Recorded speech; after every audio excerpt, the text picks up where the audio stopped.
So, balak ko pong ipasolve ito sa mga bata para makita natin kung paano talaga gumagana yung isip nila once na nasolve po nila yung mga puzzle na ganito.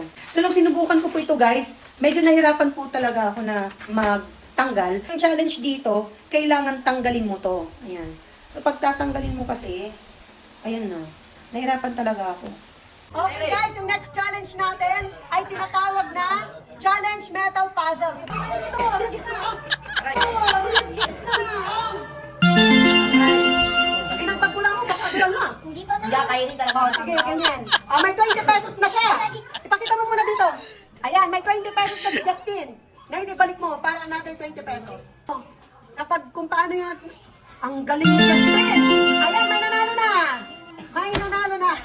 Congratulations! Kay Justin, ang nakuha niya